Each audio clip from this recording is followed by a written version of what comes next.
ये 5 रूहानी मंडल वाले बाबाओं ने उलझा दिया जीवों को। ये तुम्हें मंडलों में ही तुम्हारा कमंडल टेढ़ा कर देंगे, वहीं पे हालत खराब हो जाएगी। इन चक्करों में उलझा दिया। ये स्वाद चक्कर, ये नाभि चक्कर, ये कंठ चक्कर, घन चक्कर बना दिया तुम्हें इन चक्करों में। अब इन चक्करों में नहीं उलझना है, इन चक्करों से परे अपने आत्म स्वरूप को जानना है। और वो कैसे जानेंगे? विहंगम चाल से। तो साहिब समझा रहे हैं, जब विहंगम चाल वाला गुरु तुम्हारे जीवन में आ जाएगा, वो हर प्रकार के अज्ञान का नाश कर देगा। वो तुम्हारे ऐसे पंख उगा देगा कि तुम उड़ारी मार के जाओगे। फिर तुम्हें किसी के सहारे की जरूरत नहीं है कि कोई गुरु कहे जब तक मैं ना तुम्हें सतलोक लेके जाऊं तब तक तुम पहुंच नहीं पाओगे। पता लगा चेला यहीं बैठा, गुरुजी निकल गए, लेके जा साथ में, क्यों नहीं जा पाया? जब गुरु एक्सपायर हो जाता है, शरीर छूट जाता है, तो अपने चेलों को लेके क्यों नहीं जाता? जो बड़े बड़े वादे करता है, मैं तुम्हें साथ लेके जाऊंगा, मैं तुम्हें साथ लेके जाऊंगा, वो शमशान ना जा पा रहा है। खुद 4 चेले लेके जा रहे हैं उसको, खुद शमशान तक नहीं पहुंच पा रहा है वो गुरु, और चेलों को कह रहा है मैं तुम्हें सतलोक लेके जाऊंगा। बताओ, 4 चेले उठा के लेके जा रहे हैं। राम नाम सत्य है, राम नाम सत्य। किसका राम नाम सत्य हो गया? गुरु जी का हो गया राम नाम सत्य। ले लो सवाल। कौन मर गया? अरे हमारे गुरु जी मर गए। अगर गुरु जी मर गए तो चेला जी कैसे बचेगा? चेला भी मरेगा, पक्का मरेगा, क्योंकि जिसका गुरु ही मर गया उसका चेला भी मरेगा। लेकिन हमारे पंथ में ना तो गुरु मरता है और ना ही चेला, क्योंकि हमारे यहां दोनों अमर हैं। इसीलिए साहिब ने बोला है, हम ना मरेब मरेब संसारा, हमको मिला जियावन हारा। कहते हैं हम वो नहीं है जो मर जाएंगे, सारा संसार मर जाएगा, हम ना मरते। और जो हमारा शिष्य हो गया उसको भी ना मरने देते, उसको भी अमर कर देंगे। मर नहीं सकता वो। अब कई लोग सोचेंगे अच्छा मर नहीं सकता, अभी गोली मार देते हैं। अरे गोली छोड़, परमाणु बम फेंक दे, चेला मर नहीं सकता। क्यों? वो अविनाशी है। ईश्वर अंश जीव अविनाशी। उस अविनाशी जीव को कौन मारेगा भाई? कोई माई का लाल नहीं मार सकता। बस वो जीव अज्ञानतावश अपने आप को काया मान के बैठ गया है, इसलिए बार बार जन्म और मरण में फंसा पड़ा है। इससे ज्यादा और कुछ नहीं है, भूल जाओ।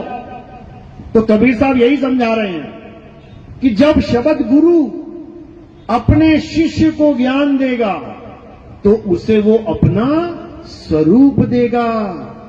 वो ऐसा नहीं रखेगा कि गुरु आदमी है और चेला औरत बनी हुई है, कि गुरु बूढ़ा है और चेला जवान हुआ पड़ा है। वो ऐसा ज्ञान नहीं देगा। वो कैसा ज्ञान देगा? वो शब्द गुरु सुरत धुन चेला, उस धुन को तुम्हें अपना गुरु बनाएगा। कि तुम्हारा गुरु कौन है? वो शब्द है। और तुम क्या हो? तुम सुरत हो। और क्या करना है?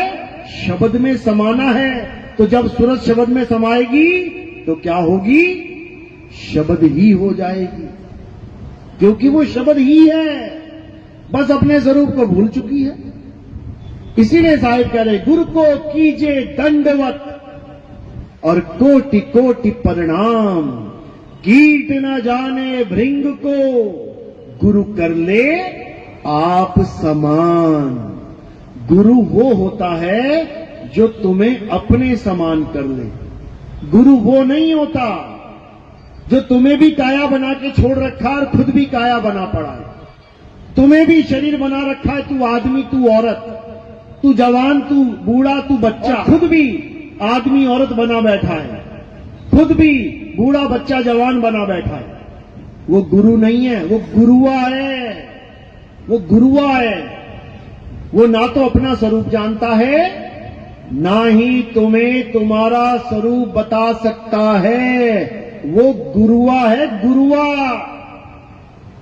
तो साहिब समझा रहे हैं, गुरुआ तो घर घर फिरे, कौड़ी केर 50, अपने रूप की खबर नहीं, शिष्य करण की आस। चेले बनाने में लगा हुआ है, यूट्यूब भरा पड़ा है, बस तुम इतना लिख दो गुरुजी। अब देखो वहां कैसे कैसे गुरुजी बैठे हुए हैं, तुम सोच भी नहीं सकते कि किस किस की पूजा करवा रहे हैं, तुम्हारा दिमाग खराब हो जाएगा देख देख के। लेकिन वो भी इज्जत प्राप्त कर रहे हैं, वो भी मान बढ़ाई प्राप्त कर रहे हैं, उनको भी लाखों का दान चंदा आ रहा है, बड़े बड़े आश्रम उन्होंने भी बना लिए हैं, लेकिन वो सतगुरु नहीं हो सकते, वो झूठे गुरु हैं। तो साहिब समझा रहे हैं, अरे झूठा गुरु अजगर बना और 1,84 जाए, सारी संगत चींटी बनी, तोड़ तोड़ के खाए। वो अपनी बर्बादी का इंतजाम करके बैठा है। गुरु तो बन गया, हजारों लाखों चेले भी बना लिए, बड़े बड़े आश्रम भी बना लिए। उसके बाद जब प्राण पखेरु उड़ेंगे और जब वो अंत समय में अपने स्वरूप को प्राप्त नहीं कर पाएगा तो कहां जाएगा? शरीर, सूक्ष्म। स्थूल शरीर को छोड़ के जीव कहां जाता है? सूक्ष्म शरीर में। और जब वो सूक्ष्म शरीर में चला जाता है तब वो ऐसी माया की जेल में फंस जाता है, अब उसे कोई नहीं बचा सकता। याद रखना, अब उसे कोई नहीं बचा सकता। अब उसे माया ऐसा भरमाएगी कि जन्मों जन्मों तक भुगतान भुगतना पड़ेगा उसे 1,84 में। कारण उसने लाखों जीवों का जीवन बर्बाद कर दिया, इंसान जन्म बर्बाद कर दिया। अगर वो अपना जन्म बर्बाद कर लेता, उसको मौका दिया जाता, मालिक उसको मौका देते, कोई बात नहीं, उसके जीवन में कोई सतगुरु नहीं आया, कम से कम कुछ ना कुछ तो लेके बैठा था, कोई बात नहीं, दूसरा मौका दे देके। लेकिन अगर वो गुरुआ बन बैठा, खुद तो अज्ञानी है और दूसरों को ज्ञान का सहारा देने लगा, खुद तो अपने स्वरूप को कभी जाना नहीं और दूसरों को स्वरूप का ज्ञान देने लगा, क्योंकि हमारी नकल मार मार के आज स्वरूप ज्ञानी भी बन बैठे हैं लोग। पत्थर पूजने वाले, मंत्र जपने वाले आज हमारी डिट्टो कॉपी कर रहे हैं लोग, और उन्हें लग रहा है कि बहुत बड़ा काम कर रहे हैं। बहुत बड़ा काम नहीं कर रहे हो भाई, ये तुम अपने सत्यानाश का इंतजाम कर रहे हो। तुम्हें नहीं पता कि तुम किस जाल में फंसाए जाओगे, अभी नहीं पता तुम्हें। अभी तो तालियां बज रही हैं, लेकिन जब गालियां मिलेंगी फिर बहुत खतरनाक वाली मिलेंगी। जो घोड़ा दौड़ाता है वो चाबुक भी मारता है और साथ में गाली भी देता है। जो हल जोतता है बैल को चाबुक भी मारता है और गाली भी देता है। जब गधे के पीठ पे मिट्टी ढोई जाती है तो चाबुक भी पड़ता है, गाली भी पड़ती है। तो याद रखना, आज की ताली ये कल की गाली बन के सामने आएगी।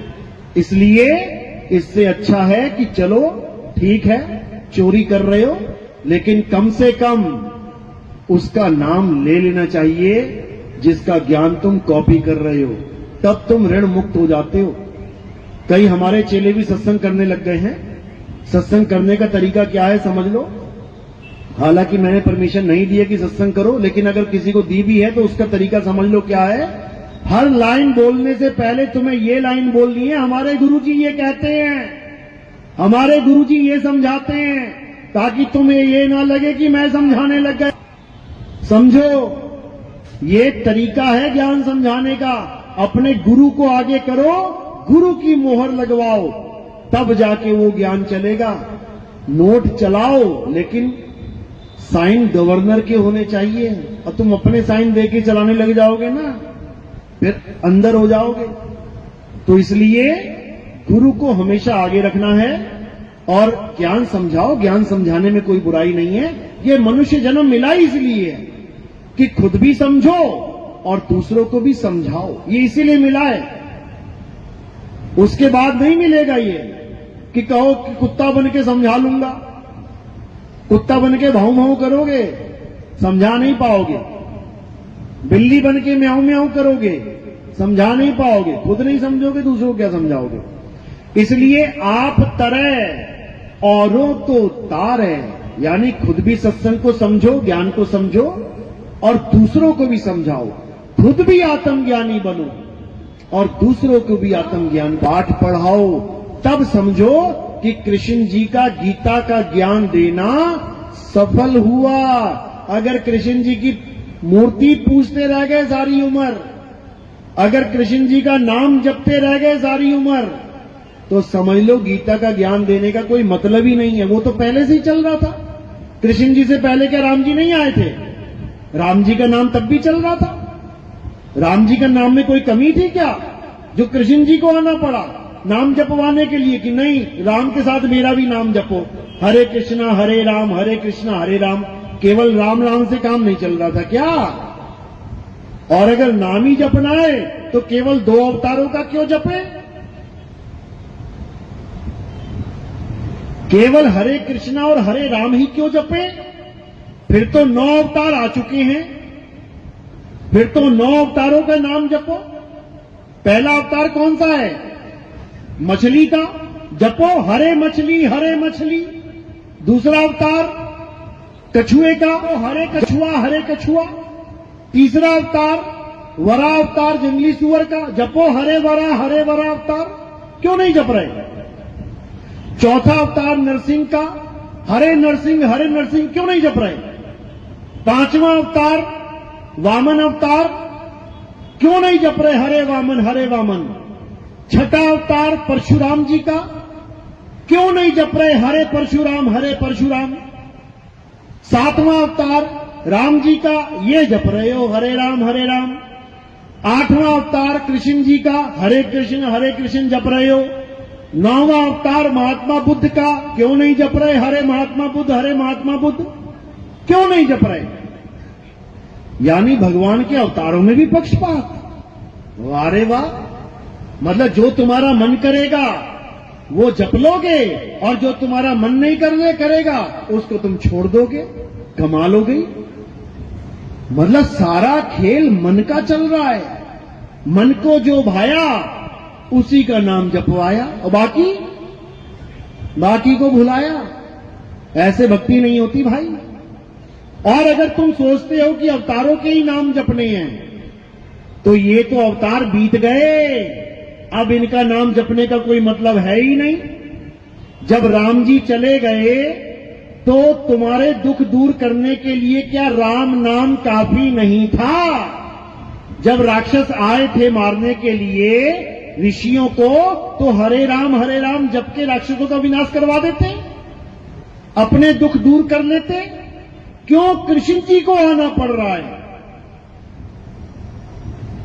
वहां नाम काम क्यों नहीं कर रहा है हरे राम? क्या वो राम नाम जानते नहीं थे? सब जानते थे। क्या वो नहीं जानते थे कि त्रेता में राम जी जा चुके हैं? सब जानते थे। फिर द्वापर में राम क्यों नहीं चला? कृष्ण जी को क्यों आना पड़ा? समझो बात को। जो चला गया वो तुम्हारी मदद नहीं कर सकता, उसका नाम भी तुम्हारी मदद नहीं कर सकता। समझो बात को। राम जी चले गए, उन्होंने जीते जी सबकी मदद करी। उनके जाने के बाद थोड़ी नहीं मदद करेंगे। उनके जाने के बाद कोई परेशानी में आता है तो कृष्ण जी का अवतार हो रहा है। अब कृष्ण जी ने भी मदद करी, बहुत असुरों को मारा, राक्षसों को मारा, कुछ को अपनी ताकत से मारा और कुछ को छल से मारा। छल से, समझ लो। और भेष बदलने में नंबर 1 थे वो। भेष बदलने में नंबर 1 कौन है? यही है। ये कब आदमी बन जाए, कब औरत बन जाए, कब मछली बन जाए, कब कछुआ बन जाए, कब आधा आदमी आधा जानवर बन जाए, कोई नहीं जानता। ये कब किस रूप में तुम्हारे सामने आके बैठ जाए, कोई नहीं जानता। तुम पहचान ही नहीं पाओगे उसको, क्योंकि उसका कोई अपना रूप है ही नहीं। तुम सोच रहे हो कृष्ण जी ऐसे हैं, ऐसे, वही कृष्ण जी महात्मा बुद्ध बन के बैठ गए, तुम पहचान पाए क्या? तुम नहीं पहचान पाए कि वही कृष्ण जी महात्मा बुद्ध बनके बुद्ध धर्म चला के भी चले गए और तुम हरे राम हरे कृष्ण ही करते रह गए। तुम्हें नहीं पता उसकी लीला। तो 9 अवतार जा चुके हैं और अब किसकी बारी है? अब 10वें अवतार की बारी है। अब कल्कि अवतार की बारी है। और कल्कि अवतार को तुम शरीर मत मान लेना कि कल्कि अवतार कोई शरीर है, घोड़े पे बैठ के आएगा, तलवार लेके आएगा। कहीं गलती से ये मत मान लेना।